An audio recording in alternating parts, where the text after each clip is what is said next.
Then next अपना float. Okay, float का मतलब क्या होता है? फ्लोट और floating point number is a number positive और नेगेटिव, ओके, कंटेनिंग वन और मोर डेसिमल्स। ओके, तो उसका मतलब क्या होता है? एक्स को मैंने 1.9 मतलब पॉइंट में, फ्लोट में हम पॉइंट में वैल्यू क्या कर सकते हैं? आसान कर सकते हैं। ओके, देन y को 1.1 वैल्यू आसान कर दी, z को -45.59। ओके, उसमें हम पॉजिटिव निगेटिव वैल्यू तो यूज कर सकते हैं, लेकिन पॉजिटिव निगेटिव के साथ आपको क्या करना है? यहाँ पॉइंट का यूज करना है। ओके, समझ में आ रहा है सबको? ओके, इंटीजर में विदाउट पॉइंट, डेसिमल पॉइंट हम क्या कर सकते हैं? वैल्यू आसान कर सकते हैं। फ्लोट में हम क्या कर सकते हैं?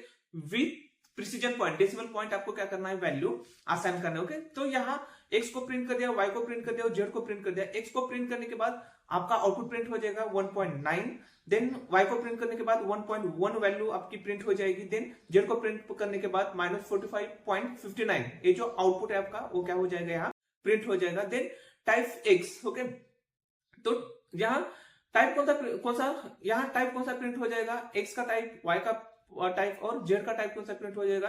क्योंकि तीनों ही वैल्यू हमारी पॉइंट में हमने डिक्लेयर कर दिया, तो पॉइंट में डिक्लेयर कर दिया तो आउटपुट में उसका टाइप आपका फ्लोट ही आना चाहिए। ओके, तो यहाँ फ्लोट में आपका आउटपुट क्या हो रहा है? यहाँ डिस्प्ले हो रहा है। तो उस तरीके से हम क्या करते हैं?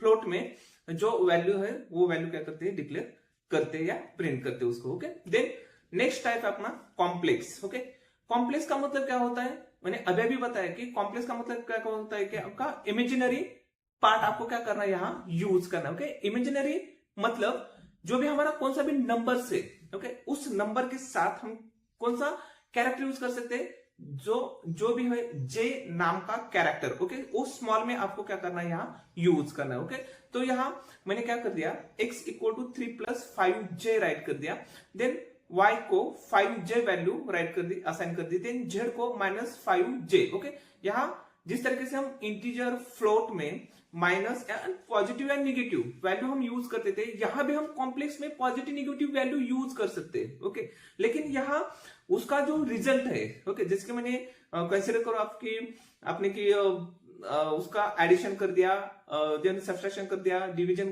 कर दिया, रिमाइंडर परफॉर्म कर दिया आपने, तो रिमाइंडर जो ऑपरेशन है वो परफॉर्म कर दिया, तो उसका आउटपुट जिस तरीके से आपने डिक्लेयर किया, जिस तरीके से हम एक्सप्रेशन परफॉर्म करें, सेम उस टाइप से ही उसका output same as it is output उसका क्या हो जाएगा? यहाँ डिस्प्ले हो जाएगा। नॉर्मली a+1 राइट कर दिया, b इक्वल टू 5 हमने राइट कर दिया, तो 1+5 किया तो उसका आउटपुट 6 आता है। तो यहाँ j लगाया आपने, 5 के साथ j लगाया, तो यहाँ आउटपुट 6 नहीं आएगा। ओके, जो जिस तरीके से हमने एक्सप्रेशन में डिक्लेयर करते हैं या प्रिंट में जिस तरीके से डिक्लेयर करते हैं, सेम उसी हिसाब से आउटपुट क्या हो जाएगा?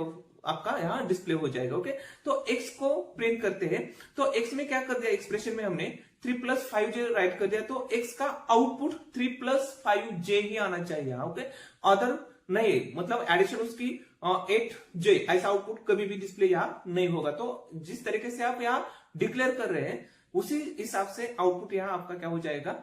डिस्प्ले हो जाएगा। देन y को 5j वैल्यू असाइन कर दी, तो यहाँ आउटपुट में प्रिंट करने, y को प्रिंट करने के बाद 5j ही आपका आउटपुट डिस्प्ले हो जाएगा। देन प्रिंट कर दिया मैंने z को, तो z को निगेटिव वैल्यू -5j असाइन कर दी, तो यहाँ